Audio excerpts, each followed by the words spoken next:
Every club. Every day. The Global Sports Podcast Network.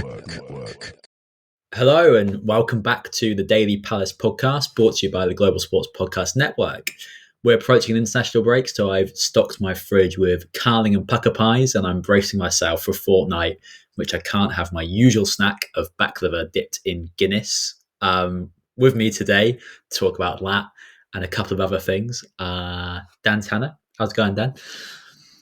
I'm doing all right, Joe. It's definitely going to be an interesting 10 days after the weekend because we've got the Fulham. So we want 3 points before that, and then go into the international break, hoping everybody comes back nice and healthy, all 10 fingers and all 10 toes where they should be.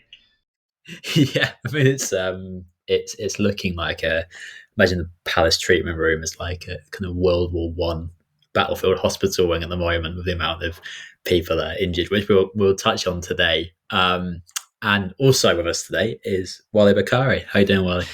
How you doing, Joe? How you doing, Dan?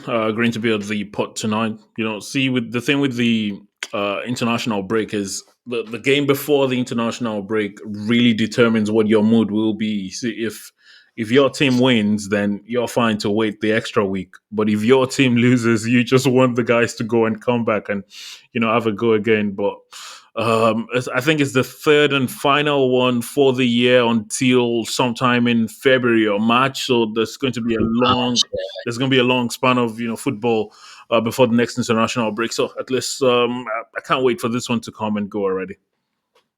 Yeah, no, it's feel like this one's coming at a time where Palace are building some momentum, which is a shame. The previous two have felt like a kind of much needed respite from Palace's performance in the season so far, but this one actually not as welcome, perhaps. Although, as I say, lots of injuries. We'll speak about that a bit later, and this is maybe a good chance to get some players recovered.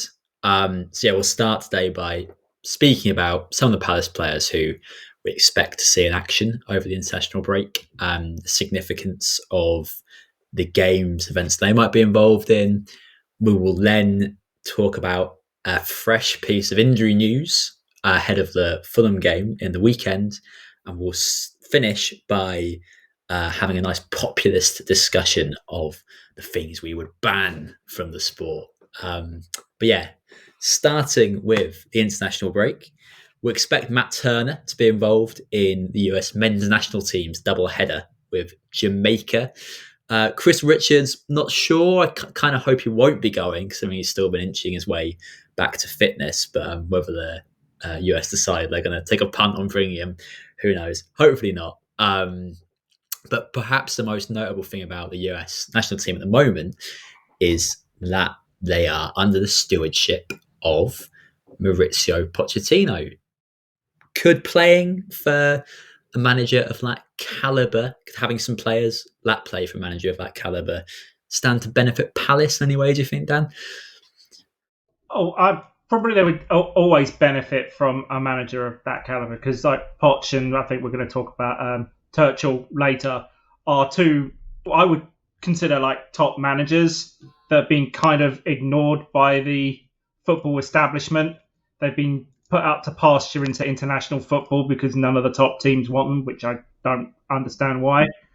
But you're always going to get some kind of experience from going on international duty and international sort of training regiments. You will learn some either new tactics or new sort of even just like exercises or practice schedules or something like that, or even like little techniques to get round players or to better defending, better keeping, whatever. So it's always it's a kind of a double header though, because they're only there for 10 days, if that. They're going to get 3-4 training sessions together, and especially you've got like the ones from the States that have to go. It's a long sort of haul there and back. I'm not sure where they're playing in the States because I think they move around depending on which stadium's available. I don't know if I really don't know if they have a national stadium, but I would probably assume it's one of the big NFL teams, and they'll just pop in. So they're just moving around the country. So, but yeah, it's always it's always going to be some benefit to them. But in the long run, most of the training sessions are probably fairly similar to the ones they would have in the Prem. or at their club level. So we'll see. I just say it couldn't hurt.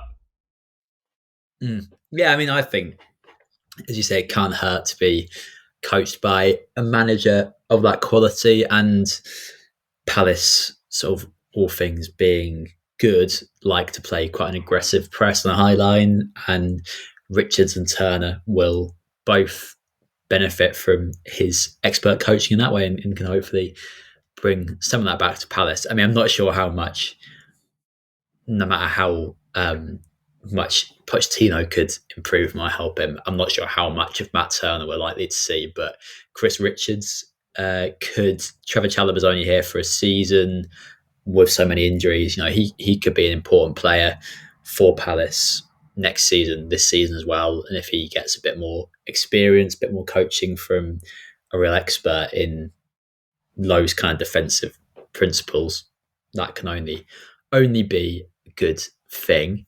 So speaking of elite coaches, Henderson and Uncle Mark have been called up to Lee Carsley's England for the next round of fixtures in the Nations League. Are expecting big performances from the pair of them in these games against Greece and Ireland, Wale? Well, we sort of do not know again, what to expect from Lee Carsley. Again, there's been, a number of call-ups, giving experiences, giving, good experiences to players he's worked with at the under-21 level. Because of the fact that this will be his last two games before going back to the under-21s, we might see him, give opportunities to these, guys that he's called up. These are guys that he's worked with, previously in the under-21. I think I was reading about 7 players we started the under-21 Euros final against Spain, I think, are called up this time. So you're not really sure who's going to be starting. But just like we saw in the last international break, we were quite surprised. Dean Henderson started the second game ahead of Jordan Pickford. Now he's called up Aaron Ramsdale ahead of Nick Pope. Does he have plans of starting Ramsdale? Does he have plans of starting Pickford again? You just really don't know what to expect from Carsley, and more complicated by the fact that it's just these 2 games and he's gone, and then in comes Thomas Tuchel. But I'm sure there's a chance Mike Gay will get good game time. Harry Maguire is injured, so John Stones is missing as well. So Mike Gay, yes, should get. Oh, Stones missing. I can't remember anyway. But anyway, I can't remember the list off the top of my head. But I know there's quite a number of missing players in that back line. So Mike Gay, most likely, based on also his form so far this season, it's been all right. So I would expect that he will get some game time. Dean Henderson, we really cannot be sure. So that just sums the England situation up for me. Maybe when the new manager starts his job officially, depending on the form of these guys, we might begin to, get an idea of who will constantly, get playing time against Thomas Tuchel. Although I'm really keen to find out how long that will last with Thomas Tuchel, because I just wonder whether there is the allure of being the coach of the English national team, being the coach of the US national team. We were talking about Pochettino. You were talking about Pochettino earlier, and I just wonder whether that's the best job they can get. Yes, good money they will get, but these are guys that have worked at the biggest clubs. PSG, both of them. Tottenham for Pochettino. Chelsea for the both of them as well. Thomas Tuchel working in Germany with Borussia Dortmund. I just, and Dan did make the point of it. It did seem like no one wanted them for some reason, and they just maybe had to settle, for the international jobs that they picked up, even though these are, big profile jobs. But I just wonder, how long they will be staying in those jobs. I know Pochettino's looking at the World Cup in the US. Tuchel, of course, looking at the World Cup as well. But depending on how results go, we'll see how long they stay. But I'm not very, very, optimistic about the effect the international setup has on players. Most times, all it does is just, gets them injured and back to their club treatment table. Because I'm not sure there's a lot to learn. This is just a couple of days. The international managers are just looking at winning the next game.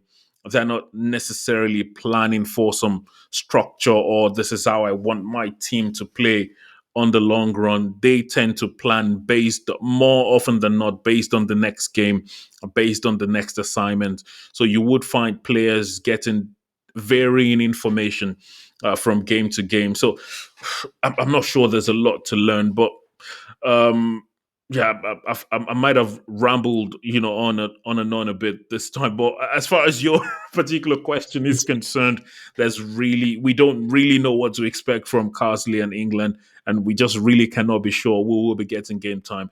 Gay, maybe more. I'm more confident of than Dean Henderson. Wait, you've covered it off nicely already. I was going to follow up and ask, how much do you think England, Palace rather, stands to benefit from having players under Tuchel's tutelage in the England team?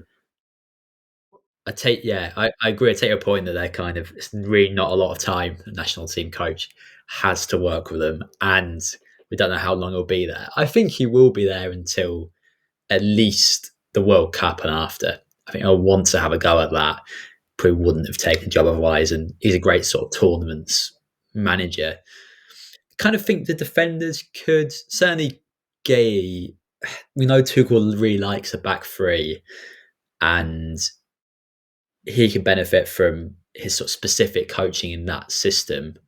And all of them, Tuchel probably is the kind of coach almost that he'll sort of destroy your soul with his negativity and constant criticism, micromanagement, if he manages you every day. Because you're a national team manager and you see him like a few times a year, he clearly knows his stuff. He's tactically really, really astute. So probably some of that match intelligence, ability to adapt to a situation and opponent that Tuchel can provide insight into, could stand to benefit Palace if he continues to call up Henderson and Gahey and Wharton and Eze and anyone else might be able to work their way back into the squad. Elsewhere, we would sort of expect to see Munoz probably playing for Colombia. You have a tough pair of fixtures against Uruguay and Ecuador. Japan also take on China and Indonesia in World Cup qualifiers, so we'd expect to see Kamada involved at some point there. And Ismaila Sarr's Senegal take on Burundi and Burkina Faso in the AFCON qualifiers. Do any of them stand out to you as interesting fixtures, Dan? Stuff that could throw up some fun performances from the Palace players, or people that be looking to make a mark, etc. I would probably, if any of those, would probably be the South American ones with Colombia, just because I think Japan is going to walk over, at the very least, Indonesia. China, I don't see them putting up too much of a threat for them. They haven't got any sort of top class players anymore. That most of them are still sort of playing in China or sort of in the Asian, Australian leagues, probably something like that. So probably the ones in South America, because they're always fun. Did you say playing in Bolivia? It is Uruguay and Ecuador that Colombia. Uruguay and Ecuador. Uruguay is always fun. They don't take any prisoners, so especially that defensive line. Traditionally, they play to win, and they make sure you remember the game afterwards. So that could be a good game. It's but always ones in South America are good, and Colombia don't take any prisoners either. And they've over the last couple of years gotten a few more sort of world class players. They've got sort of Munoz, as we all know. You've got a one or two from the Liverpool squad. You've got Duran that's coming through Villa. So they could definitely make a run for a World Cup spot, especially after their Copa America exploits, where I think they were runners up, or at least third, something like that. So that would be the couple of games I would be interested in out of those ones that aren't from, say, the England. If it wasn't watching the England games. Yeah, I think this inform Colombia side away at Bielsa's Uruguay, that's the pick of the bunch. That'll be a really interesting fixture. And Colombia beat Uruguay in the semis of the last Copa America, and it was, I don't know if it was particularly hot tempered on the pitch, but there were big incidents in the crowd off it. Memories of that will be fresh, and I think it'll be a high tempo, intense kind of game. So if you're able to catch any of them, it's probably like 1 a.m, but it could be a good one. Could be a good tip. On that, we'll take a little pause and have a word from our sponsor. Here at Global Sports Podcast Network, we spent a lot of time selecting our delivery platform. Zencastr came out the clear winner. 4K video recording from your phone and AI editing that automatically removes all those ums and ahs. It's super easy to start a podcast that sounds great and is delivered efficiently.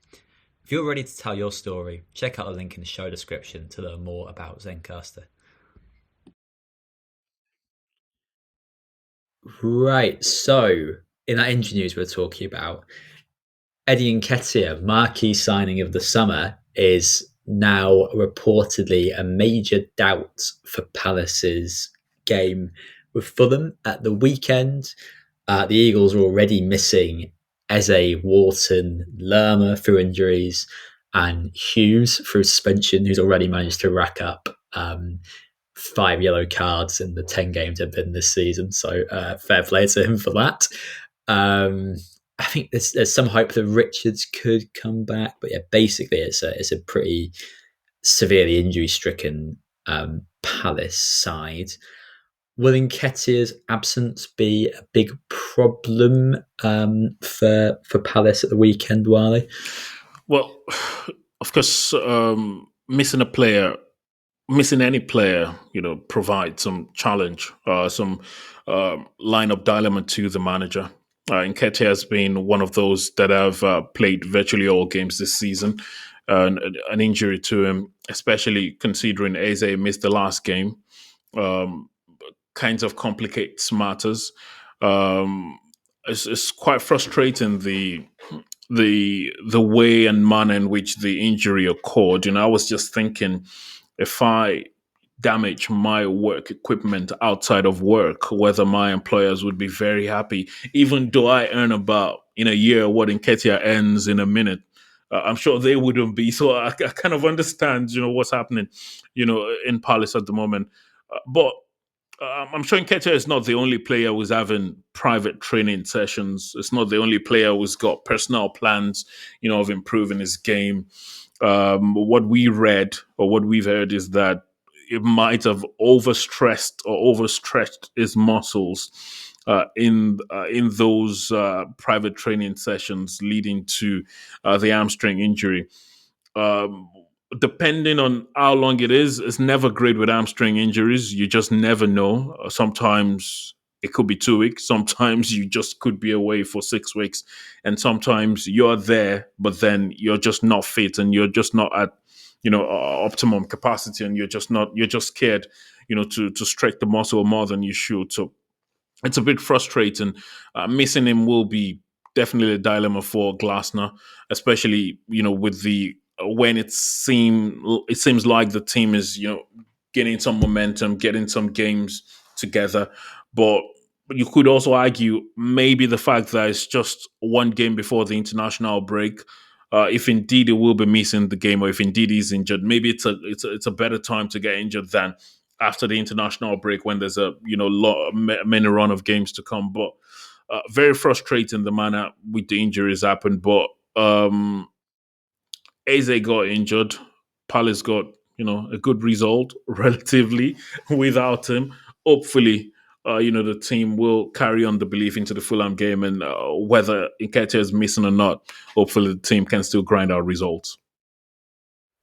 Yeah, as you've touched on there, Wale, part of the story is the way this has occurred. Reportedly, Palace are concerned that Nketiah picked the injury up in a private session with a personal trainer, and the club are looking at changing their procedures to, I guess, dissuade other players from doing similar extracurricular training, and prevent similar injuries. I just wonder occurring. whether you can you know exactly when a player got injured if it's the hamstring, for example. You absolutely can't. You absolutely can't prove it. I also think with this, like, it's not a clear cut issue of whether it's a good or bad thing. It's kind of private training. It's at its worst a well intentioned but ultimately misguided idea. I can see why the clubs think, oh, well, we've devised a training plan. We've got sports scientists, we've got physios. They shouldn't do anything outside of what they're telling them to do. But we always hear players lauded for staying behind at the training ground and taking extra penalties and free kicks. And there are players who it's worked for. I mean, Nketiah has done loads with private trainers over the last year or so, working on his sort of speed and explosiveness, and recent benefit of that. I'm sure I read somewhere once that Van Dijk does quite a lot of private fitness and medical work, although I mean, I can actually find this when I tried to Google it as an article. But I think, we shouldn't really be criticising Nketiah for this. We used 10, 15, 20 years ago, the idea that you had a footballer's greatest sin is being too professional and training too hard would have been absurd. So I don't think we can be overly harsh on him for this. Dan, how would you like to see Klasner adapt? What would you like to see him maybe tweak to make up for the absence of Nketiah at the weekend? Because we probably would have assumed him to start, right? Otherwise, well, yeah, you would definitely have assumed him to start. So I think you get Sarr is probably going to get dragged straight into the starting lineup because he's the next one on the depth chart on the team sheet. So it's basically now next one up. The problem is that it's the next one up. The amount of injuries that we're starting to get. So I can't think of anybody else that's really in the first team. So we're probably going to have be looking towards a reserve squad and maybe even a couple of youth players to fill up some vacant spots, which will be great for some of them because we are Palace. We are renowned for getting some really good youth players through the system. I think we are considered like one of the best youth academies in the country, or at least we have a very, very good record for it. So I'm all for getting a couple of one or two of the kids up, give them a game in the Premiership, 15, 20 minutes, see what happens. But it's still very much the next one up. So yeah, Sarr is going to get put into the front line. I'm not sure how injured Eze is, so he'll probably be chucked out there as well, putting as much steroids in there. The walking wounded. Come on, lads, let's keep going. You've got 10-day break. It's fine. Don't worry.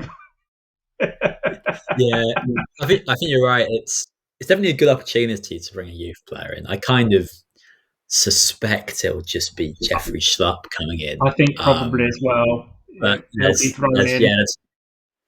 interesting prospects like Franco the Swiss Uma. Army knife that is Schlupp. Just chuck him in somewhere. He'll be fine. He knows which way to pass the ball. I think he'll just throw Schlupp in. But yeah, there are some interesting youth players. It's a shame that for a moment like this, that someone like Cesare Raksaki is not about. It would have been a good chance for him. But I can see why I would set him on loan, because I would have anticipated maybe as many injuries as Palace are struggling with now, particularly of so many versatile players. Obviously, probably like Kamada in here normally, but he's going to have to play centre mid, I think, most likely at the weekend. But yeah, I mean, I did also see that Joel Ward is looking like he's on his way to coming back to full fitness, might be available for the game. So I wonder if... put Joe Ward up front, go for it. Yeah, well, it worked for Danny Butterfield. Put him up front, he'll be fine. Yeah, Warnock put Butterfield up front after his wife had a dream about a defender scoring, and he scored a hat-trick, I believe. So, this could be Joel Ward's Danny Butterfield / Neil Warnock's wife moment, if we're lucky.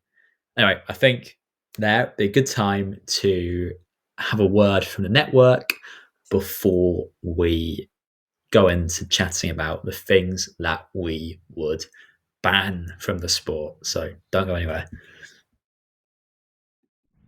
This podcast is part of the Global Sports Podcast Network, the only network bringing you exclusive daily news and views on your Premier League team, the Premier League, women's football, and fantasy football.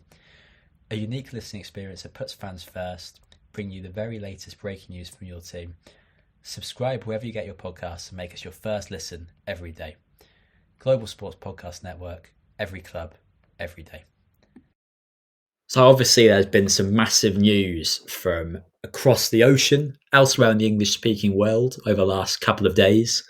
I'm of course referring to the fact that Australian Prime Minister Anthony Albanese has promised to ban children under the age of 16 from using social media. I'm not sure how that'll impact footballers. I think most of them have been banned from operating their own accounts since that time in 2011 when Wayne Rooney accidentally threatened to knock himself out on Twitter. But if you could ban something from football, what would you ban? Starting with you, Wale. It's tough, honestly. I've thought about so many things, and many years ago, it was many years ago when I would listen to football commentaries. Then football commentaries on the radio was a big thing. I don't know, maybe still a big thing in some places now, but they did have the question out as to what fans would love banned, and so many people at the time said the offside rule, and it didn't make sense to me at the time. But then I just wonder what it would mean. But honestly, there's a couple of things I wouldn't want to see, and a couple of things I would want to see. So first of all, see, at the moment when there's in most senior games now, there's 5 substitutions, and then you get 3 opportunities to make the substitutions outside of half time, and then how many times, maybe it doesn't happen very often, but when it happens it's so annoying. How many times do you see teams have had the 3 opportunities and then they get an injury, and then they've got one more player on the bench but they can't do it because and then you find coaches having to structure their tactics around making changes. So more often than not, that's why a lot of times these days you find substitutions with 2 players, you find triple substitutions happening because of that limitation of the opportunity of 3. I just think if I can get 5 substitutions, it really shouldn't matter how I use it. I think I was listening, maybe it was Wayne Rooney mentioning something like that the other day, although that is in no way the reason for some of the shambolic performances some of his teams have had in his managerial career. But it's something that would make sense. One other thing I should mention very quickly, I don't know if I get a chance to mention 2 things. This I have battled with on my own, and I've always wondered, I just wish I could have a chat with Howard Webb, because it doesn't happen very often. See, when a foul happens before a goal, and then the VAR checks and then says, oh, there's been a foul. You got the ball because someone fouled, and then the goal is cancelled. But a couple of times you see fouls happen, or supposed fouls happen. A player's gone down, asked for a free kick. Because VAR doesn't intervene in a free kick, the free kick is taken, and then there's a goal. But then the free kick should never have been a free kick. If you get the time, go on YouTube, check the game last season, Manchester City, Brighton, towards the end of the season. Phil Foden saw a leg dangled out, went over, it was never a foul. But then VAR would intervene. And then the next free kick, he got a goal. And I'm thinking, that wasn't actually a free kick from the onset. But then you don't get VAR intervening in that. I know we're calling for less VAR intervention, but then it's disadvantaging Brighton. I think we have to allow it to continue. But I just wonder whether everything that leads to a goal needs to be scrutinized. But if you ask me what I just if the manager is going to get 5 substitutions, why are you limiting him to 3? I know there's talks about disruptions to the game and all, but players and teams still find a way to disrupt the game anyway. Raya is always on the floor, for example, every time Arsenal is leading. There's so many players always on the floor. So, but there are genuine times when managers really want to make a change, but then they are forced to make it 2 at a time or 3 at a time because they've got 3 opportunities. Yeah, I think they're genuinely sensible suggestions there, Wale. As well, on the second point of VAR, isn't it true also that if you get a double yellow, VAR doesn't intervene? It certainly won't reassess the first yellow, which seems kind of mad to me. Dan, what would you get rid of? I'm not necessarily get rid of, but essentially reinstate the kind of, they brought it up, sort of the offside rule.